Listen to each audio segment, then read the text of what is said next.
Sainath Builders ready to occupy new flat for sale in Selayur and Rajakilpakka.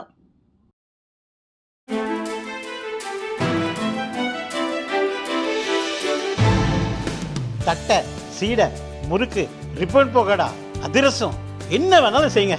ஒரே ஒரு 5 litre இதயம் மந்த்ரா கடல் எண்ணெய் பேக் ஒரு மாசம் முழுசுக்கும் அத்தனை சமையல் முடிச்சு விடலாம். இதயம் மந்த்ரா.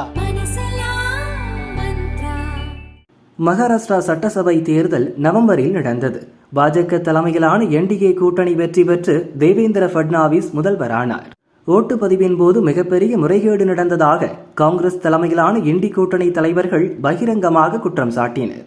வாக்காளர் பட்டியலில் போலி வாக்காளர்களை சேர்த்ததாக லோக்சபா எதிர்க்கட்சி தலைவர் ராகுல், சிவசேனா உத்தவ் கட்சி தலைவர்கள் அதிர்ச்சி கிளப்பினர். தேர்தல் நடைமுறைகள் அனைத்தும் வெளிப்படையானவை, அது குறித்து விளக்கமளிக்க தயார் என்று தேர்தல் கமிஷன் பதிலளித்தது. இந்நிலையில் மகாராஷ்டிரா சட்டசபை தேர்தலில் முறைகேடு நடந்ததாக வஞ்சித் பகுஜன் அகாதி கட்சி சார்பில் சேத்தன் ஆகிர் என்பவர் மும்பை ஹைகோர்ட்டில் வழக்கு தொடர்ந்தார். அதே கட்சி தலைவரும் அம்பேத்கரின் பேரனுமான மூத்த வக்கீல் பிரகாஷ் அம்பேத்கர் இந்த வழக்கில் வாதாடினார். தேர்தல் நாளான 2024 நவம்பர் 20 மாலை 6 மணிக்கு மேல் மாநிலம் முழுதும் உள்ள ஓட்டுச்சாவடிகளில் 76 லட்சம் ஓட்டு பதிவாகியிருக்கிறது. இதன் மூலம் 90 தொகுதிகளின் வெற்றி தோல்வி மாறியுள்ளது. எனவே மகாராஷ்டிரா மாநில சட்டசபை தேர்தலை ரத்து செய்து உத்தரவிட வேண்டும் என்று பிரகாஷ் அம்பேத்கர் கூறினார். இதற்கு தேர்தல் கமிஷன் மற்றும் மத்திய அரசின் சார்பில் விளக்கம் அளிக்கப்பட்டது. 6 மணிக்கு முன்பாக ஓட்டுச்சாவடிக்கு வந்த வாக்காளர்களுக்கு டோக்கன்கள் வழங்கப்பட்டு ஓட்டளிக்க அனுமதிப்பது வழக்கமான நடைமுறைதான்.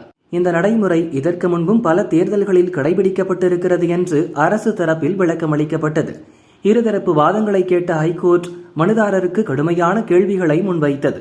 இதற்கு முன் 6 மணிக்கு மேல் ஓட்டுப்பதிவு நடந்ததே இல்லையா? இப்போது மட்டும் ஏன் புதிதாக கேள்வி எழுப்புகிறீர்கள்?